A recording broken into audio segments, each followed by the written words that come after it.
భోజనాన్ని జ్ఞాపకానికి తేగలిగినటువంటి క్షేత్రం. కేవలం చంపకుండా ఉంటానని యమధర్మరాజు గారు ఎప్పుడు ఎవరికీ మాట ఇవ్వడు.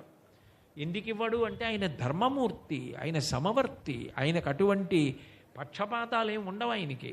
అది భక్తుడవనివ్వండి, జ్ఞాని కానివ్వండి, శరీరము పడిపోవలసిన సమయం వచ్చినప్పుడు పడిపోతుంది. అలా ఆయన వదిలిపెట్టేస్తే రామకృష్ణ పరమహంస, వివేకానందుడు, చంద్రశేఖరేంద్ర సరస్వతి మహాస్వామి వారు, చంద్రశేఖర భారతీ స్వామి వారు వీళ్ళందరూ ఇప్పటికీ భూమి మీద ఉండాలి. శరీరములు పడిపోవడం ధర్మం. ఆ శరీరములు పడిపోవలసి వచ్చినప్పుడు పడిపోతాయి. కానీ శరీరముతో ఉండగా నువ్వు అనుష్ఠించవలసిన ధర్మమునందు అనుష్ఠించాలనేటటువంటి బుద్ధిని పొందావా? ఇది అత్యంత ప్రధానం మనుష్య జన్మలో. అది కానీ పొందగలిగాడు అనుకోండి, భగవంతుడు అనుగ్రహించడం అన్న మాటకి హద్దు ఉండదు. ఈ విషయంలో అనుగ్రహిస్తాడు, ఈ విషయంలో అనుగ్రహించడు అన్న మాట మీరు అసలు అన్వయం చేసి చెప్పడం సాధ్యం కాదు. ఎందుకంటే భగవంతుని యందు ఒక లక్షణం ఉంది. చేసిన పాపమునకు పరితాపమును పొంది, ఈశ్వర ఇది నువ్వు వేసిన శిక్ష కాదు, అత్యంత ప్రధానమైన సిద్ధాంతం పునర్జన్మ సిద్ధాంతం. నేను ఏ కర్మ చేశానో దానికి ఫలితాన్ని అనుభవిస్తున్నాను. ఏదో పాపం చేసి ఉంటాను, అందుకని ఇప్పుడు ఈ దుఃఖాన్ని అనుభవిస్తున్నాను. ఇక పైన నేను ఇటువంటి దుఃఖాన్ని అనుభవించకుండా ఉండాలి అంటే ధార్మికంగా బ్రతకాలి. నేనట్లా ధార్మికంగా బ్రతకగలిగినటువంటి శక్తిని నాకు కటాక్షించు అని అడిగాడు అనుకోండి, ఎంత దుర్మార్గుడు కానివ్వండి ఈశ్వరుడు అనుగ్రహిస్తాడు ఆ పరితాపం ఉంటే. అందుకే భాగవతంలో ఆ కుచేలోపాఖ్యానంలో ఒక మాట అంటారు, కలలోనన్మున్నెరుంగని మహాకష్టాత్ముడైనట్టి దుర్బలుడాపత్సమయంబునన్ నిజపతాబ్జాతంబువుల్లంబునంతలపన్ ఆపద్బాంధవుడయ్యొచ్చి తన్నైన ఇచ్చున్ సునిశ్చల భక్తిభావములన్ భజించు వారికెడడే సంపద్విశేషోన్నతుల్. ఎప్పుడూ భగవంతుని యందు ప్రీతి లేనటువంటి వాడు కూడా తన కష్టాన్ని తాను తట్టుకోలేక పరితాపాన్ని పొంది, ఈశ్వర ఇక పైన నేను ఇటువంటి దోషాలు చేయను, ధార్మికంగా ప్రవర్తిస్తాను అని మనసులో ఒక నిశ్చయాత్మకమైన బుద్ధిని పొంది భగవంతుణ్ణి ప్రార్థించినంత మాత్రం చేత పరిగెత్తుకొచ్చి తనని తాను సమర్పించుకునే అంత సులభుడైనటువంటి కరుణామూర్తి అయినటువంటి భగవంతుడు ధర్మమునందు అనురక్తి పొందిన వాడిని ఎందుకు కాపాడకుండా ఉంటాడు? భారతం అంతా ఎందుకు చదువుకుంటారు? ధర్మాన్ని పట్టుకున్న వాడిని ఎంత కాపాడాడు అన్నది చెప్పడం కోసమే భారతం చదువుకుంటారు. ఈ క్షేత్రమునకు అత్యంత ప్రాణప్రదం, హృదయస్థానమైనటువంటి మాట అక్కడుంది. ఆ ధర్మమునందు అనురక్తి. క్షేత్రము పేరే ధర్మపురి. అసలు ఎక్కడా లేని రీతిలో యమధర్మరాజు గారు కూర్చునున్నాడు. ధర్మమునందు నువ్వు అనురక్తి పొందు, ఆయన నీకు ఇవ్వలేనిది లేదు. మోక్షమే ఇవ్వగలిగిన వాడు నీకేది ఇవ్వలేడు. నీకేమైనా ఇబ్బందులుంటే ఆయన తొలగించలేడా? నీకు వివాహం కాకపోతే వివాహం చేయించలేడా? బిడ్డలు లేకపోతే బిడ్డల్ని ఇవ్వలేడా? ఆయన ఏమి ఇవ్వలేడు. పుట్టు గొడ్రాళ్లకు బిడ్డలిచ్చే గోవిందుడే వేడు కొందామా వెంకటపతి వెంకటేశ్వరుని వీడు కొందామా అంటే అన్నమాచార్యుల వారు. ఆయన అనుగ్రహించిన నాడు ఎంతటి దురితాన్నైనా తీసేసి ఎంతటి పాపినైనా కూడా అనుగ్రహించగలిగిన వాడు. అయితే ఎప్పుడు అనుగ్రహిస్తాడు? కేవలముగా వచ్చావన్నది కూడా గొప్ప విషయమే. కానీ ఒక మార్పు, ధర్మమునందు అనురక్తిని పొందిన వెంటనే ఈశ్వరుడు అంత అనుగ్రహిస్తాడు. ధర్మం పట్టుకున్న వాడి కోసం భగవంతుడు ఎంత వెంపర్లాడతాడన్న దానికి నేను మీకు ఒక్క ఉదాహరణ చెప్తాను. నేను ఆ ప్రధానమైన విషయాన్ని స్పృశించకపోతే నేను ప్రవచనం చేయడంలో ముఖ్యమైన విషయాన్ని విడిచిపెట్టేసినట్టు లెక్క. ఇది చాలా ప్రధానం. ఎందుకనంటే మీరు చూడండి, భీష్మాచార్యుల వారు కౌరవ పక్షాన యుద్ధం చేస్తున్నారు. కృష్ణ పరమాత్మ అర్జునుడికి సారథిగా పాండవ పక్షాన ఉన్నాడు. భీష్మాచార్యుల వారు కౌరవులకు సర్వసైన్యాధిపతిగా బయలుదేరినప్పుడు దుర్యోధనుడితో స్పష్టంగా ఒక మాట చెప్పాడు. నేను ధర్మరాజుని, భీముడి, అర్జునుణ్ణి, నకులుణ్ణి, సహదేవుణ్ణి 5గురిని మాత్రం దొరికినా చంపను, బంధించను, వాళ్ళ జోలికి వెళ్ళను.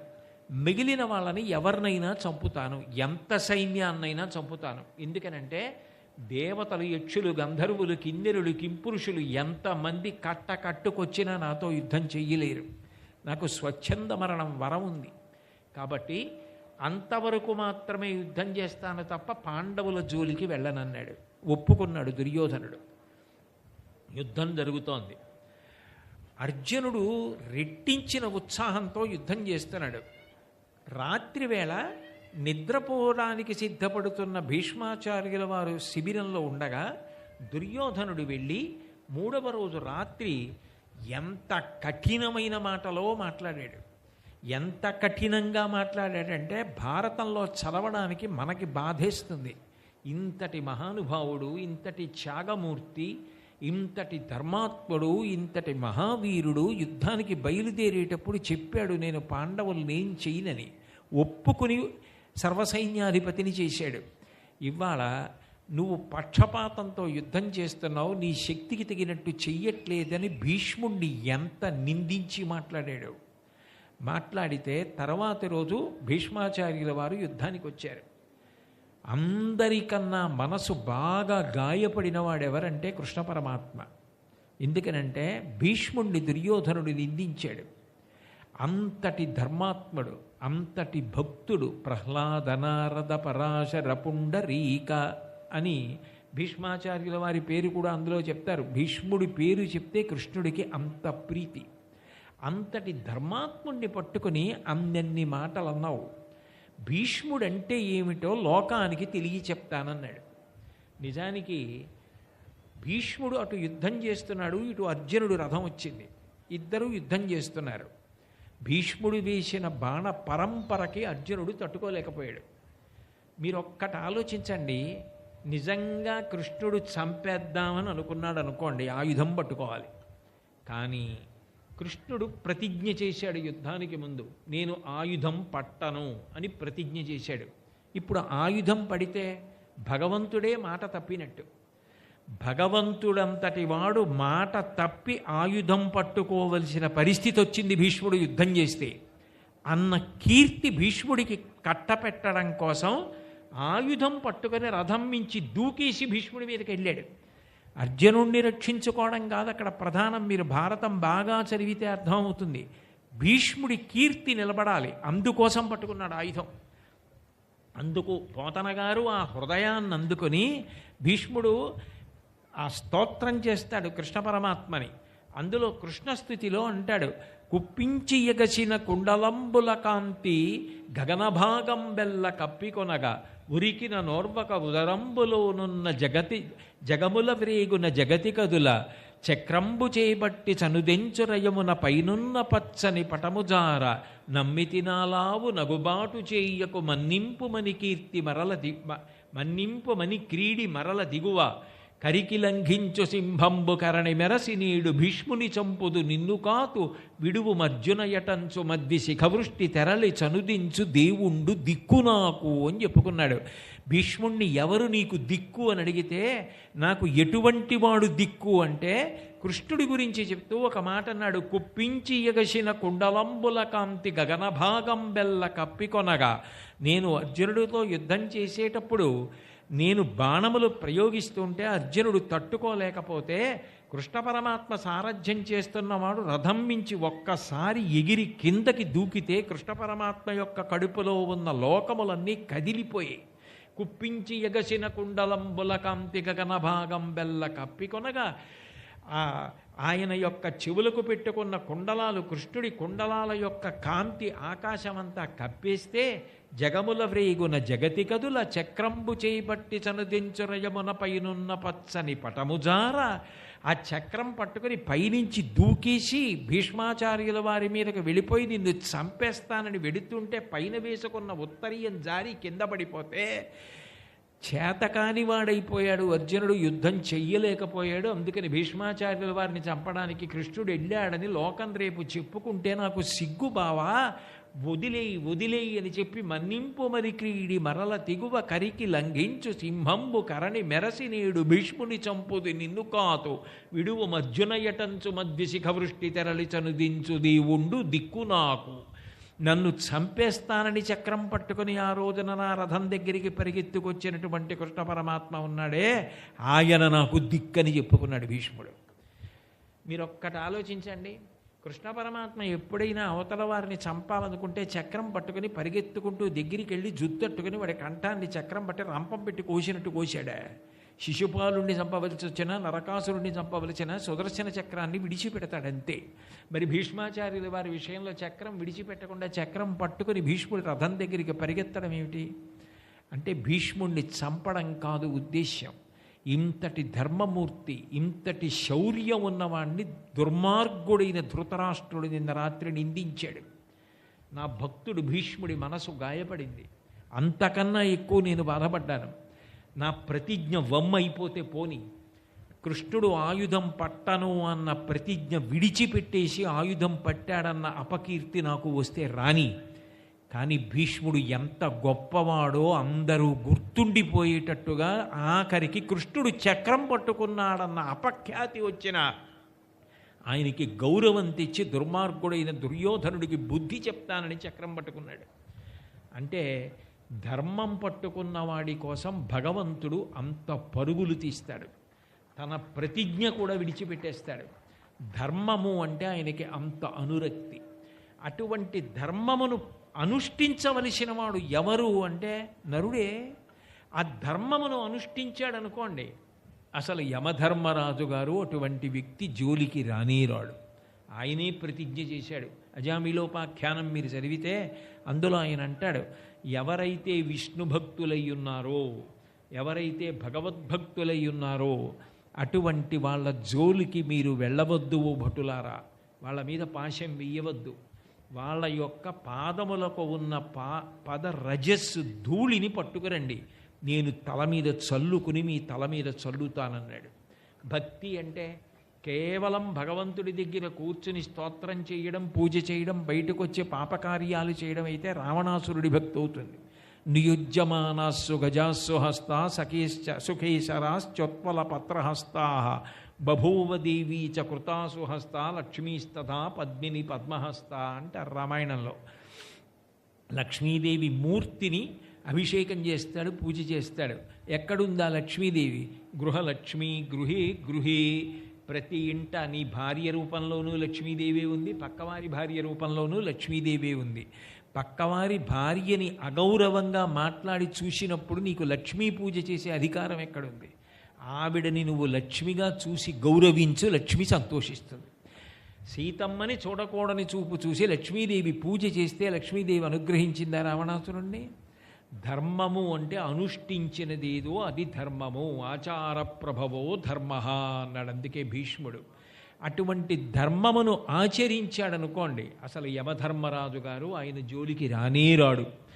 ఇది ఎంత ప్రధానమైన విషయం నరజన్మకి అంటే, నరజన్మ ఎత్తిన ప్రతివాడు కూడా ధర్మమునందు అనురక్తి కలగాలి అంటే కేవలము చంపడమే కాదు, ధర్మానురక్తిని ఇవ్వగలిగినటువంటి వాడు మహానుభావుడైన యమధర్మరాజు గారు. అటువంటి మహానుభావుడు ఈ క్షేత్రమునందు విరాజమానుడై ఉన్నాడు. అంటే ఈ క్షేత్రము ఎంత శక్తివంతమో, మనుష్య జాతికంతటికీ కూడా ఎంత అపూర్వమైన క్షేత్రమో, నరజన్మ ఎత్తిన ప్రతివారు ఈ క్షేత్రమునకు ఎందుకు తప్పకుండా రావాలో, ఎందుకు నమస్కరించాలో, ఎందుకు అది దాటి పైకి వెళ్ళి నరసింహస్వామిని దర్శనం చెయ్యాలో అర్థమవుతుంది. అంత గొప్ప స్వామి.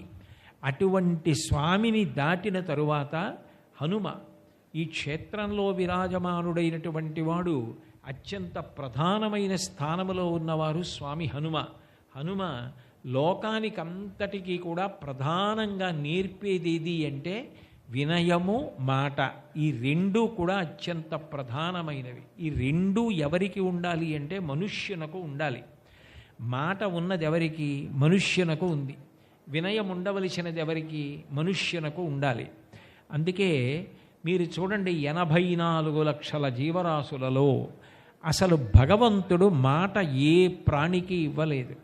మాట ఏ ప్రాణికి ఇచ్చాడు అంటే ఒక్క మనుష్యునకు మాత్రమే ఇచ్చాడు. మాట చేత మనిషి తరించిపోగలడు. భగవన్నామం పలికినంత మాత్రం చేత తరించిపోతాడు. మీరు భౌతికంగా లక్షలు కోట్లు ఇవ్వలేకపోవచ్చు, ఒక మంచి మాట చెప్పిన కారణం చేత అవతల వారికి గొప్ప మనశ్శాంతిని ఇవ్వగలరు. అటువంటి మాట మాట్లాడగలిగిన వాడెవరు అంటే ఒక్క మనుష్యుడే. అటువంటి మనుష్యుడికి భగవంతుడు ఇచ్చినటువంటి మాట దుర్వినియోగం కాకూడదు. ఆ మాట అవతల వాళ్ళకి శాంతి కల్పించడానికి కారణం కావాలి. రామాయణంలో హనుమ సీతమ్మ తల్లి దర్శనం అయిపోయిన తరువాత తిరిగి రామచంద్రమూర్తి దగ్గరికి వెళ్ళినప్పుడు ఒక మాట అంటారు, తతోమయా వగ్విదధీన భాషిత శివాభిరిష్టాభిరభిప్రసాదిత జగామ శాంతిం మమ మైథిలాత్మజ తవాపి శోకేన తథాపి పీడిత అంటారు. సీతమ్మకు నేను నా మాటల చేత శాంతి కల్పించాను. చనిపోదామనుకున్న తల్లి మళ్ళీ ఇక మరణించాలన్న ఆలోచన రాకుండా ఆమెకు స్థైర్యమును ఇచ్చాను అన్నారు. అంటే మాటని ఎంత సద్వినియోగం చేసుకోవాలో, మాట ద్వారా మనుష్యులకు ఎంత శాంతిని కల్పించాలో, మాట చేత అవతల వారిని ఎంత ఉద్ధరించవచ్చో చూపించినటువంటి వారు స్వామి హనుమ. అట్లాగే వినయానికి మారు పేరు హనుమ. ఆయన కన్నా గొప్పవాడు ఈ లోకంలో ఇంకెవ్వరూ ఉండడు. మనోజవం మారుతుల్య వేగం జితేంద్రియం బుద్ధిమతాం వరిష్టం వాతాత్మజం వనరయూధముఖ్యం శ్రీరామదూతం శిరసా నమామి. ఆయన మనందరికీ కేవలం మనసుకి మాత్రమే వేగం ఉంటుంది. ఇక్కడ కూర్చుని తలుచుకుంటే కాశీ వెళ్ళిపోతుంది, తిరుపతి వెళ్ళిపోతుంది. కానీ హనుమకి శరీరం కూడా అంత వేగంతో వెడుతుంది. అంత వేగంతో వెళ్ళగలిగిన శరీరం, అంత వేగంతో వెళ్ళగలిగిన మనసు రెండూ ఉన్నప్పటికీ ఆయన తన కొరకు అని స్వార్థం కోసం ఆ శక్తిని ఉపయోగించుకున్న సందర్భం ఒక్కటి మీకు కనపడదు. ఈ శక్తిని ఆయన వాడినది దేని కొరకు అంటే కేవలము లోకమును అనుగ్రహించడం కొరకు మాత్రమే ఆయన ఈ శక్తిని ఉపయోగించారు తప్ప తన కొరకు కానీ స్వార్థం కొరకు కానీ ఎన్నడూ ఉపయోగించుకోలేదు. అంత గొప్ప శక్తి కలిగినటువంటి మహానుభావుడు, ఇంత వ్యాకరణం చదువుకున్నవాడు, ఇంత శారీరకమైన శక్తి ఉన్నవాడు, బ్రహ్మాస్త్రమునకు కూడా కట్టుబడనటువంటి వాడు, హనుమ యొక్క జన్మ సందర్భంలో దేవతలు విశేషమైన వరాలు ఇచ్చారు. బ్రహ్మగారు లేచి బ్రహ్మాస్త్రమునకు కట్టుబడవన్నాడు. యమధర్మరాజు గారు లేచి నా పాశముల చేత కట్టుబడవు, నీకు ముసలితనం రాదు, రోగం రాదు, బడలిక ఉండదు అని వరం ఇచ్చాడు. అట్లాగే ఆ నైరుతి దిక్కున ఉన్నటువంటి నిరుతి లేచి నా పాశముల చేత నువ్వు కట్టబడవన్నాడు. వరుణుడు వరుణ పాశముల చేత కట్టబడవన్నాడు. కుబేరుడు లేచి నా గదాఘాతము చేత నువ్వు శోషించవన్నాడు. ఈశాన్యం నుంచి పరమశివుడు లేచి పాశుపతం చేత కొట్టబడవన్నాడు. నీకు మృత్యువు లేదన్నాడు, చిరంజీవి అన్నారు. ఇన్ని వరాలు పుట్టుకతో పసిపిల్లాడుగా వచ్చేసాయి. ఇన్ని వరాలు ఉన్నవాడు, ఇంత శక్తి ఉన్నవాడు ఎప్పుడైనా శక్తిని దుర్వినియోగం చేశాడా? ఎంత వినయం అంటే ఆయనది. ఇంత శక్తి ఉన్నప్పటికీ కూడా ఎంత అణిగిమణిగి ఉంటాడంటే, ఎక్కడ ఉన్నప్పుడు ఎంత వినయంతో ఎంత అణిగి ఉండాలో అంత అణిగి ఉంటాడు తప్ప నేనింత వాణ్ణి అని ఎన్నడూ కూడా బోరలు విడిచి నిలబడడం హనుమకి చేత కాని విషయం. మీరు చూడండి, సీతమ్మ రామాయణంలో ఒక మాట అడిగింది, ఏమయ్యా సముద్రానికి అవతల తీరంలో కొన్ని కోట్ల వానరములు ఉన్నాయి, ఒక్క నువ్వు మాత్రం 100 యోజనముల సముద్రాన్ని దాటి యువతల ఒడ్డుకి నా దగ్గరికి వచ్చావు, మిగిలిన వాళ్ళు ఎవ్వరూ రాలేకపోయారు. మరి రేపు నిజంగా రామరావణ సంగ్రామమే జరిగితే ఎంతమంది వానరులు ఇక్కడికి రాగలరు లంకకి చెప్పని అడిగింది. ఇంకొకరైతే ఏమంటారు, నిజమేనమ్మా నేను వచ్చాను కానీ మిగిలిన వాళ్ళు ఏం రాగలరు, చూద్దాంలేమ్మా అంటారు. కానీ ఆయన ఏమన్నారో తెలుసా వినయంతో, మద్విశిష్టాశ్చ తుల్యాశ్చ సత్తి తత్ర వనౌకస మత్త ప్రత్యవర కశ్చిన్నాస్తి సుగ్రీవ సన్నిధౌ అన్నారు. అమ్మా, ఎప్పుడైనా అంతఃపురవాసంలో ఉన్నటువంటి రాణివాసంలో ఉన్న స్త్రీల దగ్గరికి దూతని పంపించవలసి వస్తే ప్రభువు తన దగ్గర ఉన్నటువంటి బలంలో అందరికన్నా తక్కువ వాడిని పంపిస్తారు. రామచంద్రమూర్తి ఇల్లాలివైన నీ దగ్గరికి నన్ను పంపించారు అంటే ఇంకా నాకన్నా తక్కువ వాళ్ళు సుగ్రీవుడి దగ్గర ఎవరూ లేరు, నాకన్నా అధికులు ఉన్నారు, నాతో సమానులు ఉన్నారు.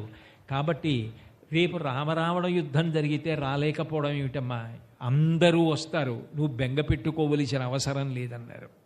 ఎవరనగలరు ఈ మాట? శంకరాచార్యులు వారు మనందరికీ ప్రార్థన చెయ్యడం చేత కాకపోతుందని షట్పది అని ఒక స్తోత్రాన్ని ఇచ్చారు. అందులో ఆయన మొట్టమొదట భగవంతుణ్ణి ఉద్దేశించి చెప్పవలసిన మాటగా చెప్పినది ఇది అంటే అవినయమపనయ విష్ణోహో అన్నారు. హే విష్ణు భగవన్, నాకు అహంకారాన్ని తీసేసి వినయాన్ని ప్రసాదించు అన్నారు.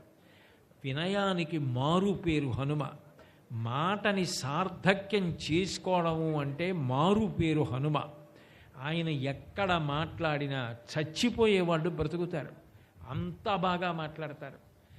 భగవంతుడు 84 లక్షల జీవరాశులలో నరుడికి తప్ప ఎవ్వరికీ మాట ఇవ్వలేదు. నువ్వు తేలికగా పుణ్యం సంపాదించుకోగలిగినది మాట చేతనే, తేలికగా పాపం సంపాదించుకోగలిగింది కూడా మాట చేతనే.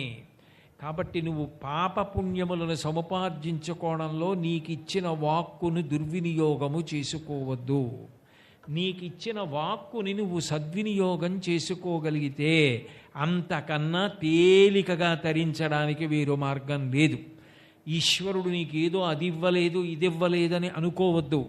నరుడి శరీరం ఇచ్చాడు, నీకు ఏ విభూతిని ఈశ్వరుడిచ్చాడో దాన్ని వినయంతో స్వీకరించి సమాజపరం చెయ్యి.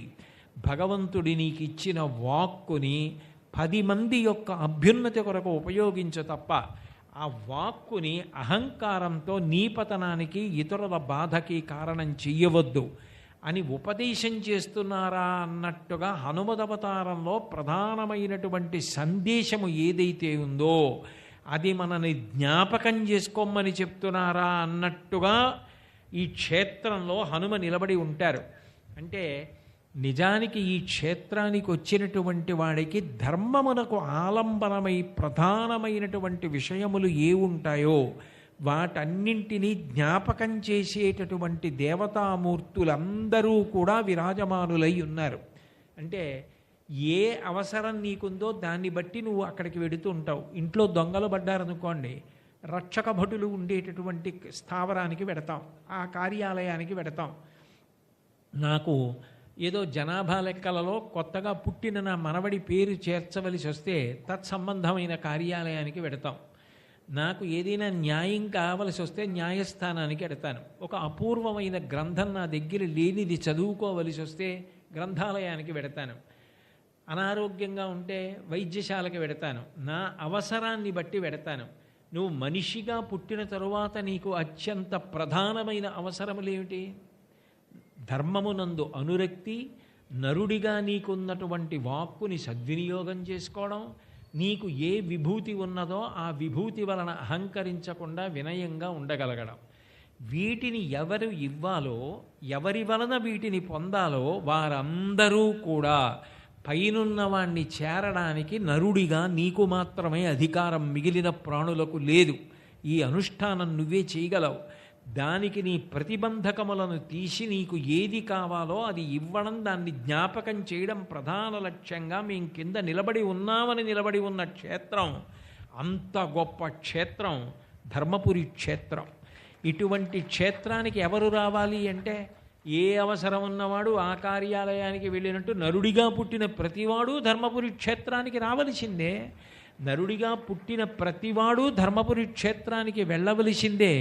నరజన్మ ప్రయోజనాన్ని సంతరించుకోవలసింది. అంత గొప్ప క్షేత్రం. అందుకే భగవంతుడిచ్చినటువంటి కేవలం ఆ వాక్కుని సద్వినియోగం చేసుకున్నంత మాత్రం చేత నువ్వు తరించగలవు. దాన్ని నువ్వు సద్వినియోగం చేసుకోవడం నీకు చేతనైందా, నిన్ను కాపాడడానికి ఆయన సిద్ధంగా ఉన్నాడు అని ఈ క్షేత్రమునందు విశేషమైనటువంటి కీర్తి ప్రతిష్టలు గణించినటువంటి మహానుభావుడు నరసింహస్వామి వారి యొక్క అనుగ్రహంతో పరమాద్భుతమైనటువంటి శతకాన్ని, శ్రీ నరసింహ శతకము అన్న శతకాన్ని అందించిన శతకకర్త తన వ్యక్తిగత జీవితం గురించి కానీ, భార్యాబిడ్డల గురించి కానీ, తల్లిదండ్రుల గురించి కానీ, తన గురించి కానీ ఎక్కడా చెప్పుకోకుండా ఈశ్వరుడితో తనకున్న అనుబంధాన్ని మాత్రమే ప్రస్తావించినటువంటి మహోత్కృష్టమైనటువంటి కవి. ఎవరి శతకంలో ఉన్నటువంటి పద్యాలు ప్రతిరోజు చదువుకున్నంత మాత్రం చేత నరసింహస్వామి వారి యొక్క అనుగ్రహమునకు పాత్రులమవుతామో అటువంటి మంత్రస్వరూపములైనటువంటి పద్యములను తెలుగులో అంత బాగా రచించి అందించినటువంటి శేషప్ప కవి పుట్టినటువంటి అద్భుతమైనటువంటి క్షేత్రం ఈ ధర్మపురి క్షేత్రం. నిజంగా నరసింహ శతకం లాంటి శతకం శతకాలలోనే వజ్రం లాంటి శతకం. నేను ఈ మాట ఎందుకంటున్నాను అంటే ఏదో కొన్ని శతకాల్ని చిన్నబుచ్చడము నా ఉద్దేశ్యం కాదు. కేవలం నరసింహ శతకాన్ని పొగడడం కోసం ధర్మపురి వచ్చాను కాబట్టి మాట్లాడడం నా ఉద్దేశ్యం కాదు. మీరు నరసింహ శతకంలో ఒక్క పద్యాన్ని కానీ స్వీకరించి మీరు దాన్ని బాగా పరిశీలనం చేయడం మొదలు పెడితే నేను ఈ క్షేత్ర మాహాత్మ్యముగా ఏ విషయములను ప్రస్తావన చేశానో అవన్నీ కూడా మీకు అన్వయం అయ్యేటట్లుగా ఆయన పద్యరచన చేశారు. నేను మీకు ఒక ఉదాహరణ చెప్పాలి అంటే, మాటని సద్వినియోగం చేసుకోగలిగితే చాలు అని ఒక మాట అన్నాను. నా దగ్గర డబ్బు లేదండి అన్నవాడు ఉంటాడు, నా దగ్గర అంత చదువు లేదండి అన్నవాడు ఉంటాడు, నాకు శక్తి లేదండి అన్నవాడు ఉంటాడు. మాట భగవంతుడు అందరికీ ఇచ్చాడుగా. మనుష్యుడిగా పుట్టిన ప్రతివాడికి మాటనిచ్చాడు, మిగిలిన ఏ ప్రాణికి ఇవ్వలేదు. నామస్మరణ ధన్యోపాయం నహి పశ్యామో భవతరణి. కలియుగంలో చాలా చాలా తేలిక మార్గం ఏది అంటే తరించడానికి భగవంతుని యొక్క నామం చెప్పడం. అట్లా నామం చెప్పడానికి చాలా తేలికగా ఉండేటటువంటి నామములలో ఒక నామం నరహరి నరసింహ. ఈ నామం ఒత్తులుండవు కాబట్టి చాలా తేలికగా పిల్లలు కూడా పలకచ్చు. ఆయన ఈ వాక్కుని సద్వినియోగం చేసుకో, అది నిన్ను ధర్మం వైపుకి నడిపిస్తుంది. ఎందుకంటే నామానికి ఒక లక్షణం ఉంది. మీరు నామం చెప్పడం మొదలుపెట్టారనుకోండి, మీకు తెలియకుండానే ఆ నామం మీ నాలుకను పట్టుకుంటుంది. నేను గోవింద గోవింద గోవింద గోవింద గోవింద గోవింద గోవింద అని చాలాసేపు అన్నాను అనుకోండి, అనేసి వదిలేశాను అనుకోండి, అప్రయత్నంగా నా నోట్లో మళ్ళీ గోవింద గోవింద గోవింద గోవింద అని ఏదో ఆ గోవింద సంబంధమైనటువంటి నామం తిరుగుతూ ఉంటుంది.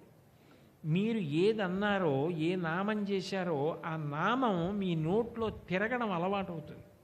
పైగా నామము ఏం చేస్తుంది అంటే అది చెయ్యనిది ఏదీ లేదని చెప్పాలి. అంతేకాని నామం ఇది చేస్తుందండి అని చెప్పలేరు. అప్పుడు మీకు ఏది ఇవ్వలేదు భగవంతుడు, అప్పుడు నిజానికి భగవంతుడు మీకు ఇచ్చిన అపూర్వమైన కానుక ఏది అంటే మాట. ఆ మాట చేత మీరు తరించిపోవచ్చు. దాన్నే శేషప్ప కవి ఒక అద్భుతమైనటువంటి పద్యంగా ఇచ్చారు. నరసింహని దివ్య నామ మంత్రము చేత దురిచదాలములెల్ల త్రొలవచ్చు. నరసింహని దివ్య నామ మంత్రము చేత బలుపైన రోగముల్ బాపవచ్చు. నరసింహని దివ్య నామ మంత్రము చేత రిపుసంఘముల సంహరింపవచ్చు.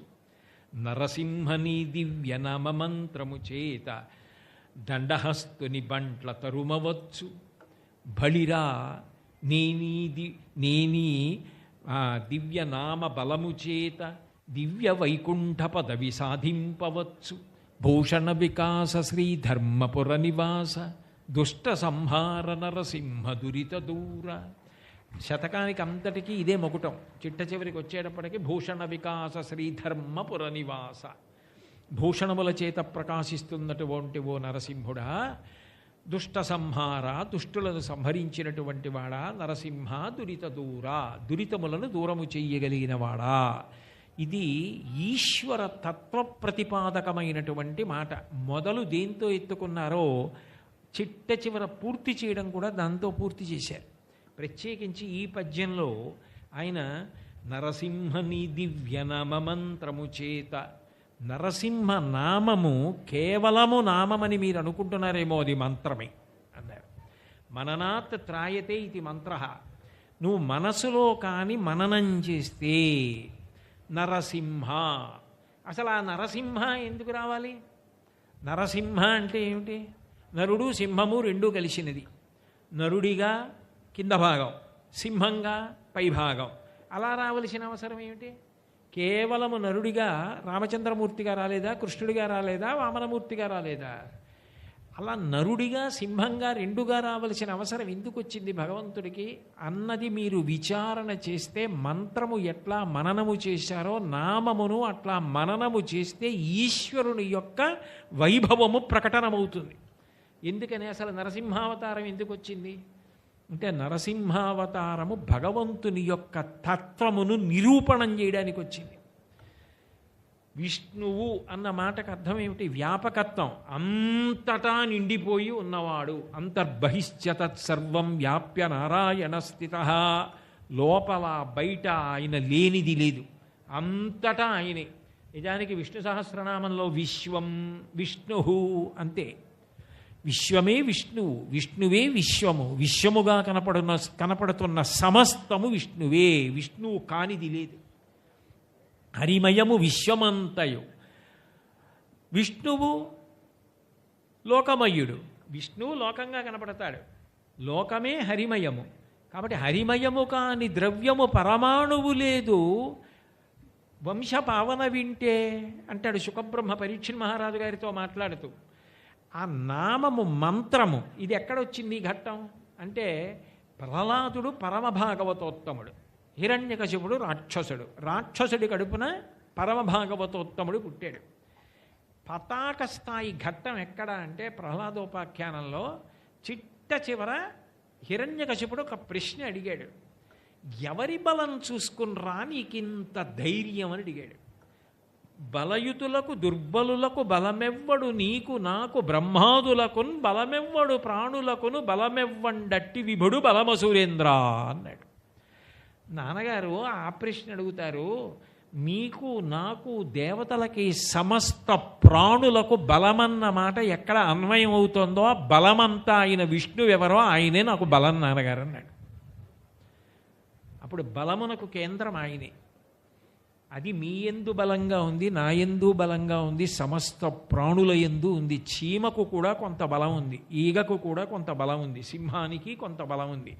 ఏ ప్రాణి యందు ఎంత బలం ఉన్నా యద్యద్విభూతిమత్సత్వం శ్రీమదుర్జితమేవ మా తత్తదేవావగచ్చత్వం మమ తేజోంశ సంభవం.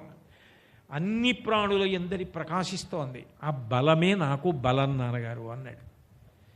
నువ్వు సరే ఇలా మాట్లాడుతున్నావు కదా, నాకు విష్ణువు బలం అంటున్నావు. ఆ విష్ణువు ఎక్కడున్నాడో నాకు చూపించు, యుద్ధం చేసి అతనో నేనో తేలుస్తానన్నాడు. మళ్ళీ ఇదే ప్రశ్న అడుగుతారు, ఎక్కడున్నారని అడుగుతారేమిటి? ఇందుకలడు అందులేడని సందేహము వలదు చక్రి సర్వోపగతుండెందెందు వెదకి చూచిన అందందే కలడు దానవగ్రణి వింటే. అసలు విష్ణువు ఇక్కడున్నాడు ఇక్కడ లేడని చెప్పడం సాధ్యం కాదు. మీరు నమ్మి శాస్త్రమును ప్రమాణం చేసుకొని చూడగలిగితే ఆయన లేని ప్రదేశం లేదు, అంతటా విష్ణువు వ్యాప్తమై ఉన్నాడు. ఇందుగలడు అందులేడని సందేహము వలదు చక్రి సర్వోపగతుండు ఎందెందు వెదకి చూచిన అందందే గలడు దానవాగ్రణి వింటే. మీరు ఎక్కడెక్కడ వెతకండి నాన్నగారు, అక్కడక్కడ విష్ణువు కనపడతాడు అన్నాడు. ఇప్పుడు వెంటనే హిరణ్యకశిపుడు ఏమంటాడు? చూపుడు వేలు కదిలి ఏదో ఒకటి చూపిస్తాడు. ఇక్కడున్నాడా అంటాడు. ఉన్నాడు అని భక్తుడు అంటాడు. ఇప్పుడు భక్తుడి మాట నిజం అవ్వాలి. రెండు, విష్ణువు అంతటా వ్యాపించి ఉన్నాడు అని అంటున్నాడు. మిగిలిన అవతారాలు రావడానికి, నరసింహావతారం రావడానికి ఒక ప్రధాన భేదం ఉంది. మిగిలిన అవతారాలు, చాలా అవతారాలు మనందరం వచ్చినట్టు తల్లి గర్భంలోంచి వచ్చాయి. తతశ్చ ద్వాదశే మాసే చైత్రే నావవికేతిథౌ నక్షత్రేది దైవత్యే సోచ్ఛ సంస్థేషు పంచషు గ్రహేషు కర్కటే లగ్నే వాక్పతాం ఇందునా సహా ప్రోద్యమానే జగన్నాథం సర్వలోక నమస్కృతం అని 12 మాసముల కౌసల్యా గర్భవాసం చేసి రామచంద్రమూర్తి వచ్చారు. జలధర దేహు నాజారు చతుర్బాహు సరసీరుహక్షు విశాలవక్షు జారు గదా శంఖచక్ర పద్మ కంఠ కౌస్తుభ విలాసు. ఆ కృష్ణ పరమాత్మ వచ్చినప్పుడు ఆయన కూడా దేవకీదేవి గర్భంలోంచి అలా వచ్చాడు. వామనమూర్తి అదితి గర్భంలోంచి వచ్చాడు. నరసింహస్వామి భక్తుడి మాట నిలబెట్టడానికి ఎక్కడ నుంచి హిరణ్యకశిపుడి చూపుడు వేలు నిలబడి భగవంతుడు ఇక్కడ ఉన్నాడా అని అడిగితే అక్కడి నుంచి రావడానికి సిద్ధపడ్డాడు. అంటే భక్తుడి త్వర కన్నా భగవంతుడి త్వర ఎక్కువ.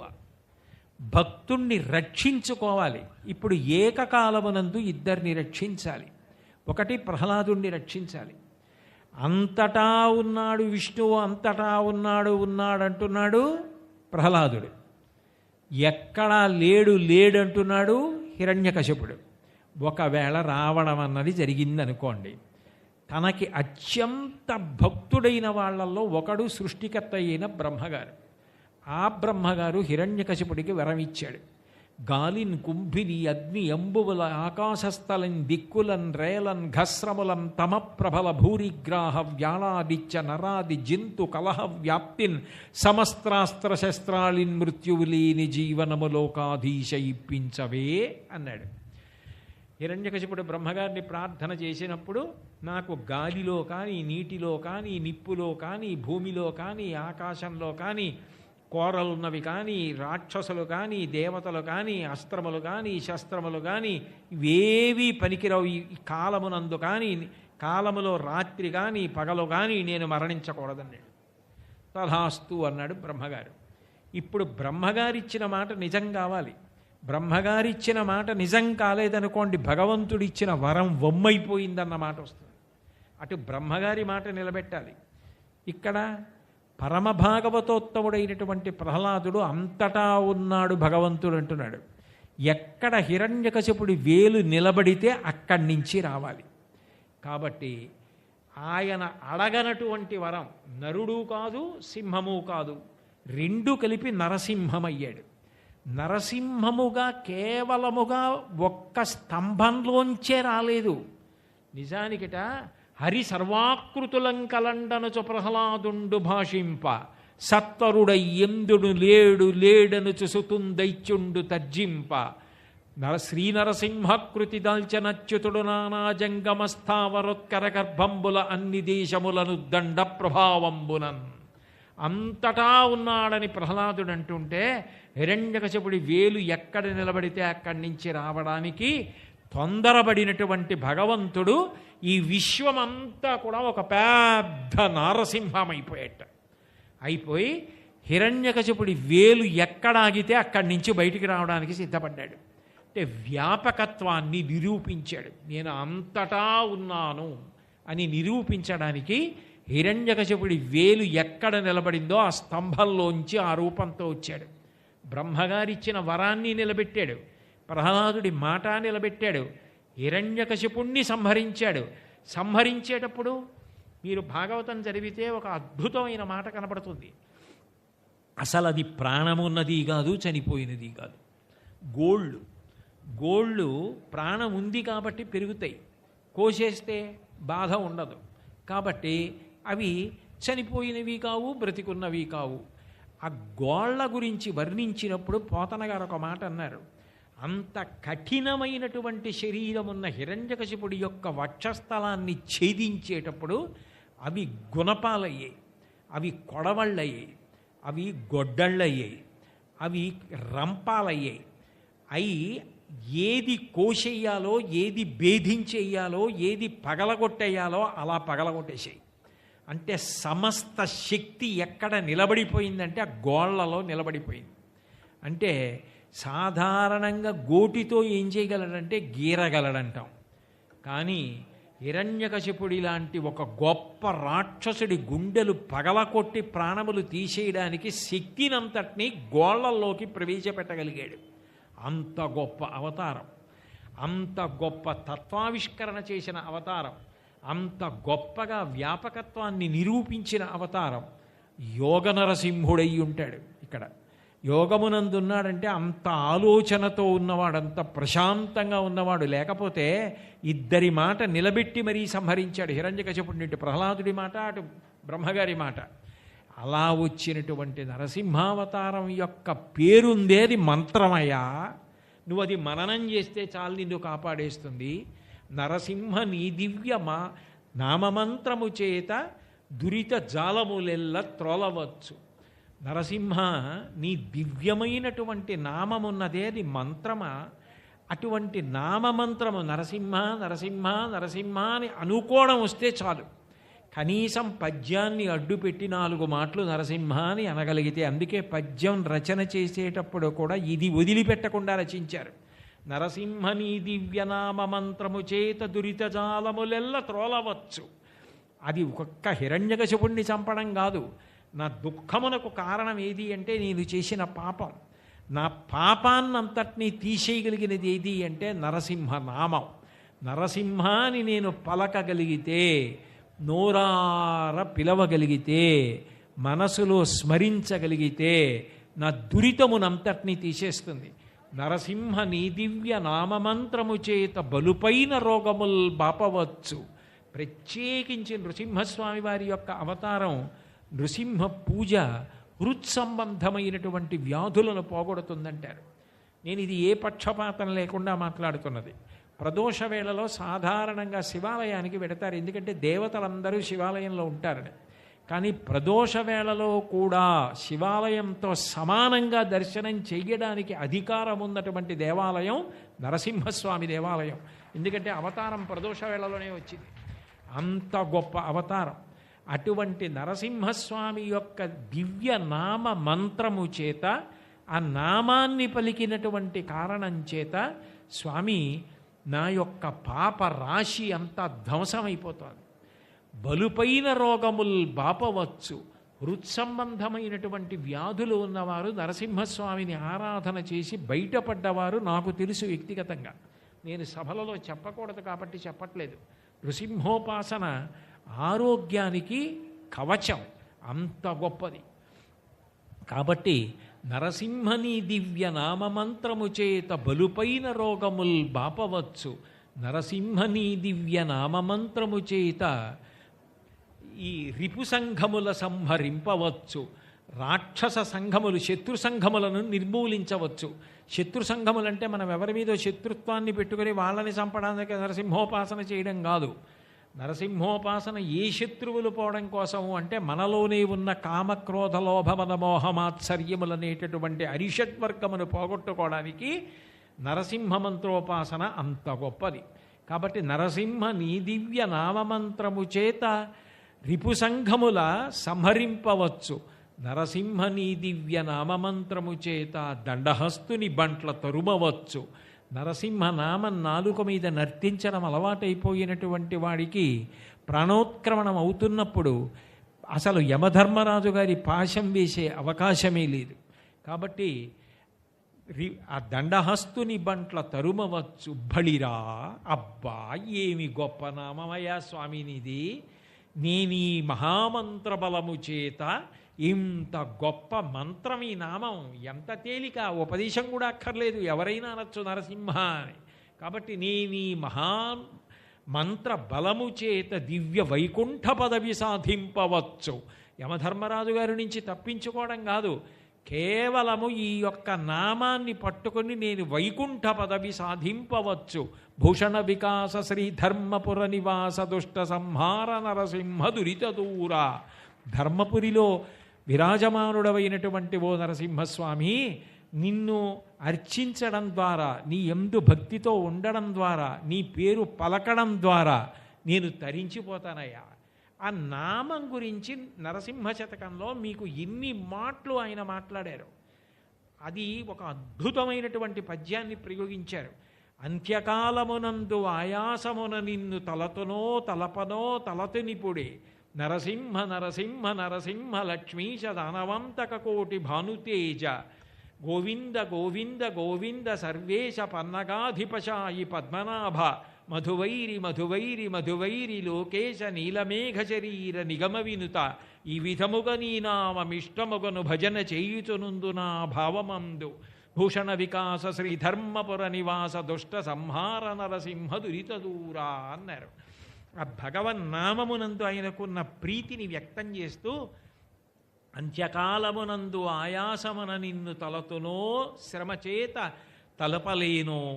ఈశ్వర, అంత్యకాలం వచ్చేసి నా ప్రాణోత్క్రమణం అయిపోతున్నప్పుడు, బాగా ఆయాసం వచ్చేసి నాకు ఊపిరి అందనప్పుడు కాళ్ళు చేతులు చల్లబడిపోతూ ఉంటే కొడుకొచ్చి నాన్నగారండి నాన్నగారండి అని కూతురు అరుస్తూ ఉంటే నేను మూలుగుతూ వాళ్ళ మాట ఎక్కడో వినపడినట్టు అనిపించి నేను జవాబు చెప్పలేకపోతూ ఉంటే కిందకి దింపేసేయండి, బయటికి తీసుకుపోండి, చాపేసేయండి అన్న మాటలు చెవులలో పడుతూ ఉంటే అప్పుడు యమధర్మరాజు గారి భటులు నాకు కనపడుతుంటే నీ దివ్యనామాన్ని నేను పలకగలనా? అప్పుడు అనగలనో అనలేనో స్వామి. కాకినాడ నుంచి బయలుదేరి వచ్చి పంచమీ ప్రయుక్తమైనటువంటి ఆశ్వీజమాస కృష్ణపక్షంలో శనివారం నాడు రాత్రి నీ క్షేత్రంలో కూర్చుని నీ నామం చెప్పుకుంటున్నా నమ్మి. కాబట్టి అంత్యకాలమునందు ఆయాసమున నిన్ను తలతునో తలపనో తలతినిపుడే నరసింహ నరసింహ నరసింహ లక్ష్మీశ దానవాంతక కోటి భానుతేజ కోటి సూర్యుల పగిది వెలిగిపోయేటటువంటి రాక్షస సంహారకర్తవైనటువంటి ఓ నరసింహ గోవింద గోవింద గోవింద సర్వేశ పన్నగాధిపశాయి పద్మనాభ మధువైరి మధువైరి మధువైరి లోకేశ నీలమేఘ శరీర నిగమ వినుత ఈ విధంబుగ నీ నామమిష్టముగను. కష్టంగా కాదు, నిన్ను నమ్మి. అప్పుడు అలా అనగలనో అనలేనో, ఆ భయంతో చెప్పగలనో చెప్పలేనో. ఇప్పుడు చెప్తున్నా, బాగా విను స్వామి. నువ్వు ఇంత పెద్ద చెవులతో నృసింహస్వరూపంగా ఉన్నావు కదూ, కొండ మీద కూర్చున్నవాడు ధర్మపురిలో ఉన్నవాళ్ళు రోజూ చెప్పడం పెద్ద గొప్పే ఉంది స్వామి. ఎక్కడి నుంచో వచ్చి పెద్ద గొంతేసుకుని అరిచి చెప్తున్నా. నేను చెప్పానన్న విషయం బాగా జ్ఞాపకం పెట్టుకో. అంత్యకాలమునందు ఆయాసమున నిన్ను తలతునో తలపనో తలతెనిపుడే. అప్పుడు నేను చెప్పగలనో చెప్పలేనో, కానీ ఈ జన్మకి ఈ సౌభాగ్యం చాలు. ధర్మపురి వచ్చాడు, చెప్పాడు, నామం చెప్పాడు, ప్రీతిగా భక్తిగా 1కి 10 మాటలు ఆ మాట అన్నాడు.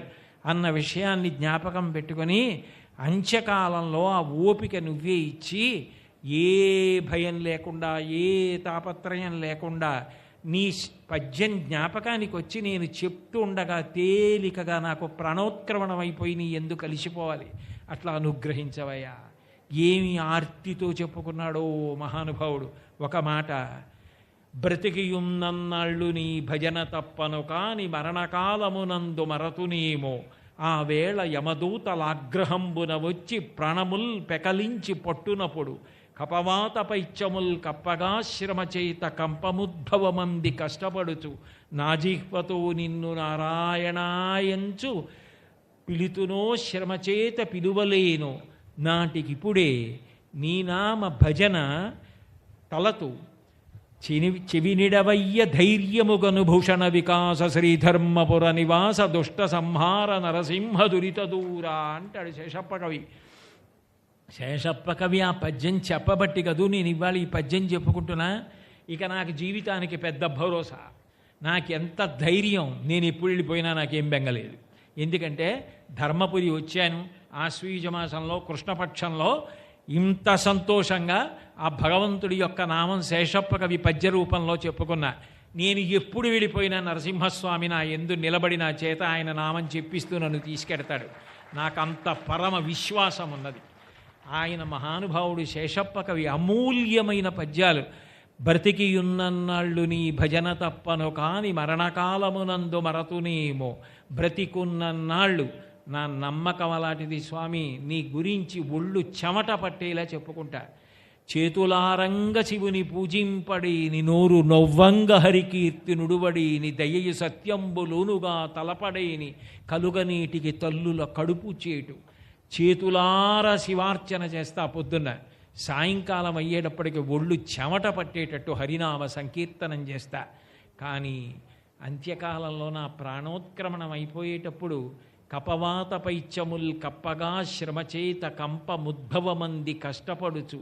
ఒక పక్క కపం, ఒక పక్క శ్లేష్మ, ఒక పక్క దగ్గు, ఒక పక్క గుండె నిప్పి, ఒక పక్క ఆయాసం, ఎదురుగుండా యమభటులు వణికిపోతూ కంపముద్భవమంది కష్టపడుచు నా జిహ్వతో నిన్ను నారాయణాయంచు పిలుతునో శ్రమచేత పిలువలేను. అప్పుడు నేను పిలవగలనో పిలవలేనో. పిలవగలిగితే అదృష్టవంతుణ్ణి, పిలవలేకపోయినా నువ్వు చివర మాత్రం చెప్పలేదు, బతికున్నన్నాళ్ళు ఓపికన్నన్నాళ్ళు చెప్పావు అంటావేమో. అలా అనద్దు. నేటికిప్పుడే నీ నామ భజన తలతో నీ నామాన్ని ఇప్పుడే నమ్మి చెప్పుకుంటున్నాను స్వామి. చెవినిడవయ్య ధైర్యముగను. ధైర్యంగా చెవినివ్వడం ఏమిటి? ధైర్యం అంటే ధృతి, పట్టుదల. ఏమిటి? వీడి ఇంత ఆర్తితో చెప్తున్నాడు, నిజమే కదా. మృత్యుకాలం ఎవరికైనా భయంగా ఉంటుంది కదా. వాడు చెప్తున్నది యథార్థం కదా. వాడు ఇప్పుడు చెప్పినది ఏదిందో ఇది అడ్డు పెట్టి నేను తలుచుకుంటే నేను ఉద్ధరించాలనుకుంటే ఉద్ధరించలేనా? ఒరే కోటేశ్వరరావు, నీకు భయం లేదురా, నేను ఉద్ధరిస్తానని స్వామి నీ అభయహస్తం చూపించు. కాబట్టి చెవినిడవయ్య ధైర్యముగను భూషణ వికాస శ్రీ ధర్మపుర నివాస దుష్ట సంహార నరసింహ దురిత దూర. ఒక్క నామ వైభవం, ఈ నామాన్ని పట్టుకో చాలు. ధర్మపురి క్షేత్రం ద్వారా శేషప్ప కవి ద్వారా ఆయన ద్వారా పలికించి అందించాడు.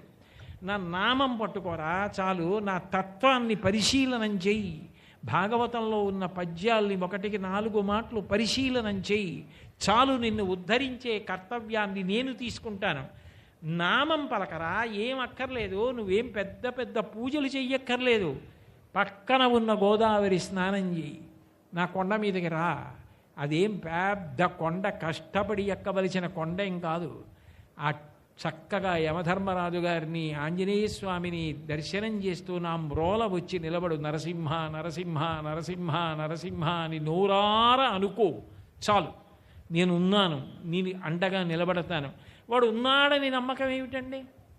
వాడు ఉన్నాడని శేషప్ప కవి అన్నారు. ఉన్నాడని నమ్మడం ఎలా అంటే, అబ్బో ఏమి పద్యాలు చేశారండి శేషప్ప కవి. జాతి రుణపడిపోయింది ఆయనకి నిజంగా, మహానుభావుడికి.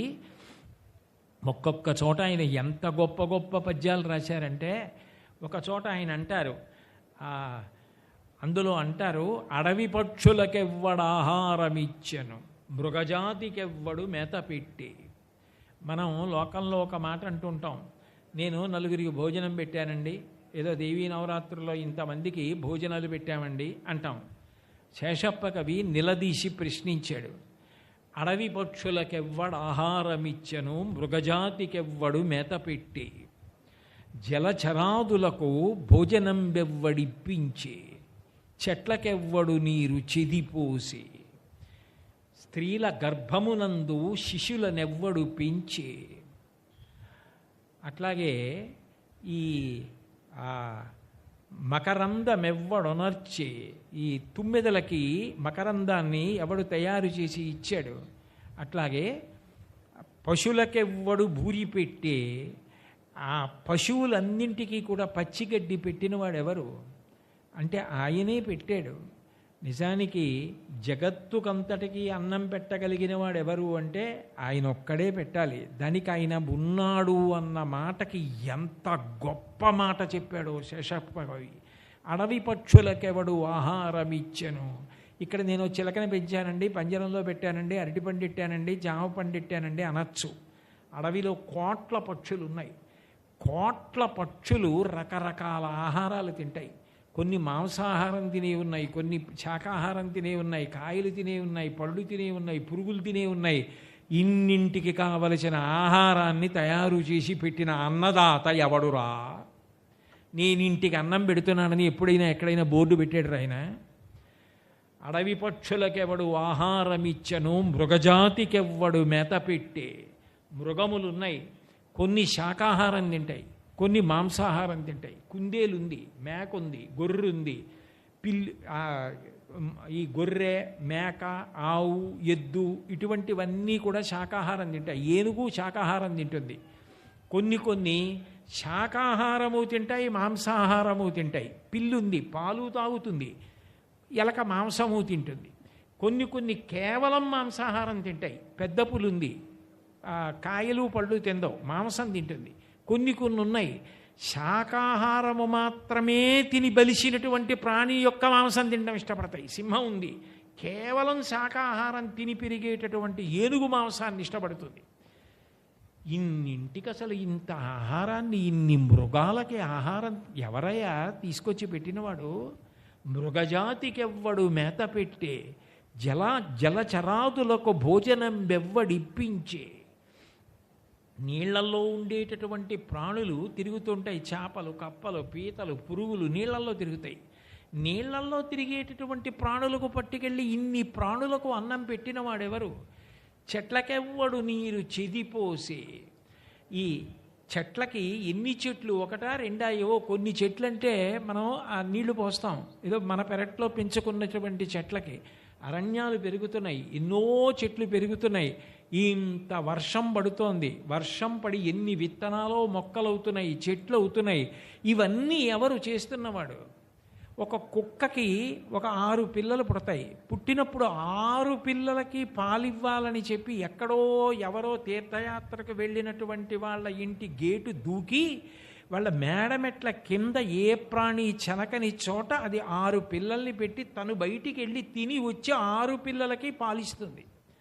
ఒక పంది తన పిల్లల్ని పోషించుకుంటుంది. కోడి బలహీనమైన ప్రాణి తన పిల్లల్ని కొక్కొక్కొక్కొక్కొక్క అంటూ చుట్టూ తిప్పుకుంటూ తిరుగుతూ పైన గ్రద్ద కనపడేటప్పటికీ పిల్లల్ని రెక్కల కింద పెట్టేసుకొని కంఠం ఎత్తి ముందు నా కంఠం దునుమాడి తర్వాత నా పిల్లల్ని తినమంటుంది.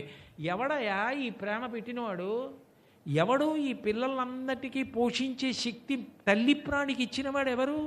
రామకృష్ణ పరమహంస అంటారు, గుడ్డుని పొదుగుతున్న పక్షి బొమ్మ గీయగలవేమో కానీ నాలోంచి వచ్చిన గుడ్డు మీద నేను కూర్చుని నా వేడి గుడ్డు పెంకు ద్వారా పిండాన్ని పొదిగిస్తున్నప్పుడు అందులోంచి పిల్ల పుడుతుంది, నేను తల్లినవుతానని తల్లి పక్షి పొందుతున్న ఆనందాన్ని కళ్ళల్లో గీయగలిగిన చిత్రకారుడు ఉంటాడా? ఎవరు పెట్టాడు ఇవన్నీ? ఎవడు చేస్తున్నాడు? ఆ మాతృప్రేమ ఎక్కడిది? ఆ తల్లికి అంత ప్రేమ ఎక్కడి నుంచి వచ్చింది? ఎందుకు కాపాడుకుంటోంది? అంత రక్షణ ఎలా వస్తోంది? అసలు బిడ్డ పుట్టకముందే దాని పోషణ ఎవరు ఏర్పాటు చేస్తున్నాడు? ఎవరివన్నీ చేస్తున్నాడు? చెట్లకెవ్వడు నీరు చెదిపోసే. వర్షాకాలం వచ్చేటప్పటికి నల్లటి మబ్బులు వచ్చేంత వర్షం పడకపోతే ఇన్ని చెట్లు ఎక్కడి నుంచి పెరుగుతున్నాయి? ఎవరు చెట్లకి నీళ్లు పోస్తున్నవాడు? అట్లాగే స్త్రీల గర్భమునందు శిశులనెవ్వడు పెంచే. తల్లి కడుపులో 9 నెలల పాటు పిండం ఏర్పడుతుంటే చర్మము, రక్తము, మాంసము, కొవ్వు, అస్థి, శుక్ల, మేధ అనబడేటటువంటి 7 పొరలు ఏర్పడి గుండె చిన్న దెబ్బ తింటే వైద్యానికి అంత ఖర్చు అవుతుంది. 70 ఏళ్ళు, 80 ఏళ్ళు, 90 ఏళ్ళు ఆగకుండా పనిచేసేటటువంటి గుండెని, అంత సున్నితమైన కంటిని, కంటి గుడ్డుని, ఇన్ని ఎముకలు, ఇన్ని ప్రేగులు, ఇన్ని రక్తనాళాలు ఆగకుండా అరికాలు నుంచి మెదడు వరకు సన్నటి రక్తకేశనాళికల వరకు నిరంతరం రక్తం ప్రవహిస్తూ నిద్రపోతున్న ఊపిరి తీస్తూ ఊపిరి విడిచిపెడుతూ తిన్నదాన్ని జీర్ణం చేస్తూ తెల్లవారేటప్పటికి మిగిలిపోయినటువంటి మలాన్నంతటినీ సంవరణీకండరవర సడలిపోయి బయటికి వెళ్ళిపోయేటట్టు చేస్తూ ఇవన్నీ చేస్తున్నవాడు ఎవడో ఒకడు లేకపోతే ఎలా నడిచింది?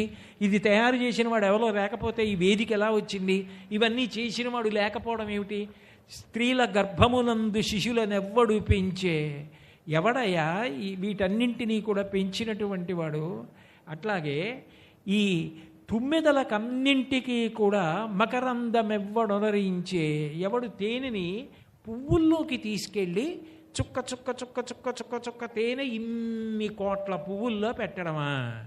తుమ్మెదకి 6 కాళ్ళ, 6 కాళ్ళతో ఎగిరి పువ్వు దగ్గరికి రావడమా? పువ్వు మీద కూర్చోవడమా? ఆ పువ్వు లోపల ఉన్న మకరందపానం చేయడానికి వీలుగా దానికి తొండమా? గుచ్చి ఆ మకరందాన్ని పీల్చడమా? ఎగిరి వెళ్ళిపోవడమా? ఎవరయ్యా ఈ వ్యవస్థ పెట్టినవాడు? ఇన్ని కోట్ల తుమ్మెదలకి కావలసినంత తేనె తెల్లవారేటప్పటికీ ఇన్ని పువ్వుల్లో నింపుతూ ఉండాలి. ఎవరు నింపుతున్నాడు? పశులకెవ్వడు సమకూర్చే పచ్చిబూరి. ఆవులకి, గేదెలకి, గొర్రెలకి, మేకలకి కొన్ని వందలు, వేలు, లక్షలు, కోట్లు వీటన్నింటికీ తినడానికి పచ్చిగడ్డి ఏర్పాటు చేసిన వాడెవరు? ఈ లోకంలో ఉన్నటువంటి ప్రాణులకు నిజానికి అన్నం పెట్టడం అంటే నువ్వు చెయ్యాలి తప్ప యథార్థానికి వేరు దాత లేడు. ఇంకొకడెవరో అన్నం పెడుతున్నవాడు ఎవరూ లేడు. ఆయన చేసిందే. మహాభారతం ఆరణ్య పర్వంలో ధౌమ్యుడు ధర్మరాజు గారితో అంటాడు, సూర్యనారాయణమూర్తిగా ప్రకాశించి ముందు అన్ని మొక్కలలోనూ పత్రహరితాన్ని ఏర్పాటు చేసి శాకాహారాన్ని మాంసాహారులు తిని బలిస్తే మాంసాహారులు కేవలంగా ఉన్న ప్రాణులు ఈ శాకాహారం తిని బలిసిన ప్రాణులను తిని అవి బతుకుతూ ఉంటాయి. ఇంత ఆహారాన్ని ఒక్క సూర్యనారాయణమూర్తి స్వరూపంతో లోకంలో ఇంతమందికి వడ్డిస్తున్నవాడు భగవానుడు. అటువంటి భగవంతుడు లేడు అనడానికి అవకాశం ఎక్కడిది? ఇన్ని చేస్తున్నవాడు ఎక్కడ ఉన్నాడు అని చూడాలని నీకు అనిపిస్తే రేపు ఉదయం దేవాలయంలోకి వెళ్ళినప్పుడు నరసింహ అన్న పేరుతో నిలబడి ఉన్నాడే, ఆయనే ఇంతమందికి అన్నం పెడుతున్నవాడు. నరసింహుడంటే కేవలం హిరణ్యగజపుణ్ణి చంపినవాడు ఒక్కడే అనుకుంటున్నావేమో, కాదు. జగత్తులో ఇన్ని ప్రాణులకు అన్నమును పెడుతున్నవాడు ఆయనొక్కడే. అటువంటి మహా అన్నదాత అయినటువంటి పరమాత్మ విష్ణుస్వరూపుడు స్థితికారుడు అయినటువంటి నరసింహుడు ఎంత గొప్పవాడు. భూషణ వికాస శ్రీధర్మపుర నివాస దుష్ట సంహార నరసింహ దురితతూరా అంటాడు శేషప్ప కవి. అంటే ఒక్కొక్క పద్యాన్ని చదువుతుంటే ధర్మపురి క్షేత్రంలో వెలసినటువంటి నరసింహస్వరూపం ద్వారా భగవంతుని యొక్క ఉనికి, భగవంతుని యొక్క కారుణ్యం, భగవంతుని యొక్క అనుగ్రహం మనందరికీ అర్థమయ్యేటట్టుగా అంత గొప్ప శతకాన్ని రచించగలిగిన శక్తిని కూడా నిజానికి ఆ నరసింహస్వామి ఆ శేషప్ప కవి యందు ప్రవేశపెట్టి, ఆయన శరీరం విడిపోయిందేమో, ఆయన మాత్రం శతక స్వరూపంతో ఇప్పటికీ భూమి మీద అలా నిలబడిపోయారు. అంత గొప్ప శతకాన్ని మనకి అనుగ్రహించారు. అటువంటి శతకం పుట్టినటువంటి ప్రదేశం, అటువంటి మహాభక్తుడు సంచరించినటువంటి ప్రదేశం, ఇంత గొప్ప క్షేత్రం, ఇంత గొప్ప నది, ఇటువంటిది ఎక్కడ ఉంటుంది? ఇటువంటి క్షేత్రానికి రావడం కన్నా సంతోషకరమైన విషయం లోకంలో ఇంకొకటి ఎక్కడ ఉంటుంది? అందుకే నిజానికి కాకినాడ నుంచి బయలుదేరి ఇక్కడికి రావడం కించిత్ కష్టమైనప్పటికీ ఇంతకన్నా గొప్ప శాశ్వతమైన సుఖం ఇవ్వగలిగిన క్షేత్రం ఎక్కడుంటుంది అని బయలుదేరి వచ్చాను తప్ప అన్యమైనది ఏది ఆశించి కాదు. అంత గొప్ప క్షేత్రం. ఒక్కటి మాత్రం పరమసత్యం, మీరందరూ పరమ భాగ్యవంతులు. ఎన్ని కోట్ల జన్మల పుణ్యం ఉంటే మీరు ఇంత గొప్ప క్షేత్రంలో నివాసం చేస్తున్నారు. మీ వంటి మహాపుణ్యాత్ములైన వారిని ప్రదోష సమయంలో ఇంతమందిని చూస్తూ నరసింహస్వామి వారి యొక్క విరాట్ స్వరూపాన్ని చూసినట్టుగా సహస్రాక్ష సహస్రపాత్ అన్నట్టుగా ఇన్ని నరసింహస్వరూపాలుగా మీ వంటి భక్తుల్ని చూస్తూ భగవన్నామం గురించి, భగవద్వైభవం గురించి చెప్పుకునేటటువంటి అదృష్టాన్ని నాకు ఇచ్చిన నరసింహస్వామి వారి పాదార విందములకు శిరసు తాటించి నమస్కరిస్తూ, మళ్ళీ రేపు సాయంకాలం 6:30 తిరిగి కలుసుకున్నప్పుడు నా చేత నరసింహస్వామి పలికించినంత మేర పలకగలనని తెలియచేసుకుంటూ, మంగళాశాసనపరై మదాచార్య పురోగమై సర్వైశ్చ పూర్వైరాచార్యై సత్కృతాయాస్తు మంగళం. మంగళం కోసలేంద్రాయ మహనీయ గుణాత్మనే చక్రవర్తి తనూజాయ సర్వభౌమాయ మంగళం. ఉమాకాంతాయ కాంతాయ కామితార్థప్రదాయినే శ్రీగిరీశాయ దేవాయ మలినాథాయ మంగళం. అటువంటి మధుపాళికెవ్వడు మకరందమునరించే, ఇన్ని తుమ్మెదలకి మధువందించిన వాడే నా మాటలకి కూడా ఆ తేనె తీయదనాన్ని ఇవ్వాలని కోరుకుంటూ స్వస్తి.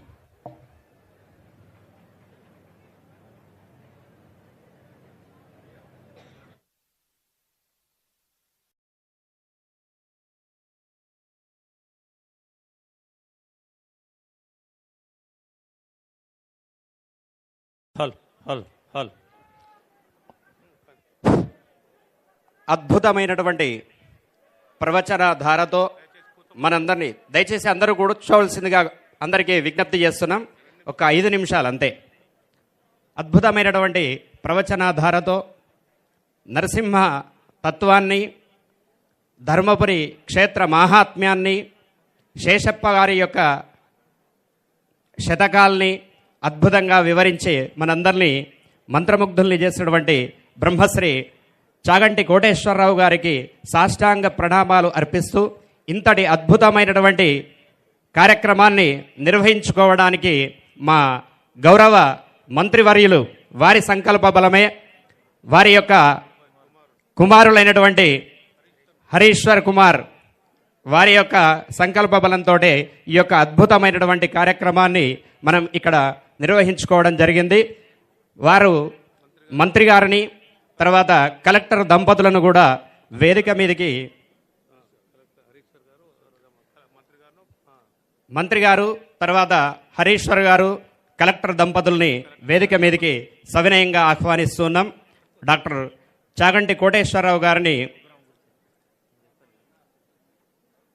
పుష్పమాల అలంకరణతో సన్మానించవలసిందిగా కోరుతూ, రేపు మళ్ళీ ఇదే విధంగా 6 గంటలకు మన ప్రవచన కార్యక్రమం కొనసాగుతుంది అని చెప్పి కూడా సూచన చేస్తూ,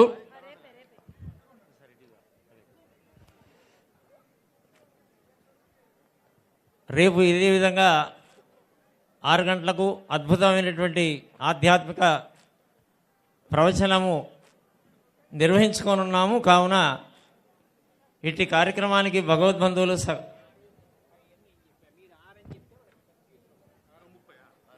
6:30 గంటలకి 6:30 నిమిషములకి మనము రేపటి రోజున ఆధ్యాత్మిక ప్రవచనాది కార్యక్రమాలు ప్రారంభించుకున్నాము. ఇటు కార్యక్రమానికి భగవద్బంధువులు సకాలంలో రావాల్సిందిగా విన్నవిస్తూ, అదేవిధంగా రేపటి రోజున భూషణ వికాస శ్రీధర్మ పురనివాస దుష్ట సంహార నరసింహ దురిత దూరాని ఏదైతే మన క్షేత్రంపై ఉన్నటువంటి మక్కువ చేత చిరంజీవుడు హరీశ్వర్ కుమార్ యొక్క సత్సంకల్పం చేత ధర్మపురి డాక్యుమెంటరీ సినిమా మనకు దీన్ని రిలీజ్ చేసుకోనున్నాము. కావున రేపు సాయంత్రం ఇటు కార్యక్రమానికి భగవద్బంధువులు అందరూ పాల్గొనవలసిందిగా మనకొక చక్కటి అరుదైనటువంటి అవకాశం మహనీయులు మహానుభావులు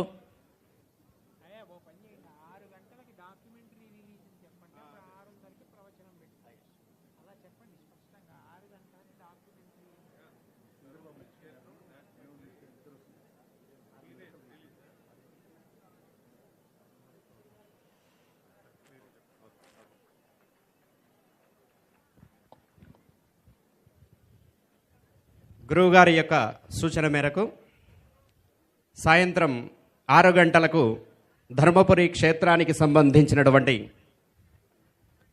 డాక్యుమెంటరీ ప్రోమో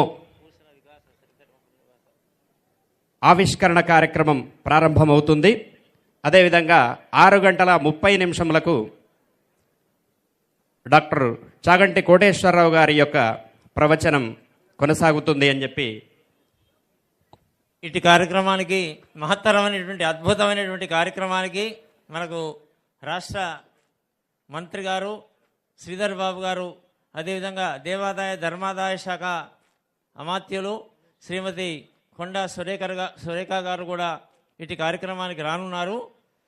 రేపు జరిగేటువంటి ఈ డాక్యుమెంటరీ కార్యక్రమంతో పాటు ఇటు ఆధ్యాత్మికమైనటువంటి ప్రవచనాది కార్యక్రమంలో పాల్గొనడానికి మనకు వారు రానున్నారు. కావున వారికి అనేక స్వాగత సుమాంజలు. తమిళను కూడా ముఖ్యంగా ఎంతో శ్రమకు ఓర్చి వారు మనకు దైవస్వరూపులు బ్రహ్మశ్రీ చాగంటి కోటేశ్వరరావు గారు ఈ సమయాన్ని మనకు క్షేత్రవాసులందరికీ కూడా కేటాయించినందుకు గాను వారికి పాదాభివందనాలు మనందరి తరఫున ప్రత్యేకమైనటువంటి ధన్యవాదాలు తెలియజేస్తూ, అందరూ మెల్లిమెల్లిగా వెళ్ళండి. ఎందుకంటే జాగ్రత్తగా తమ ఇంటికి చేరుకోవాల్సిందిగా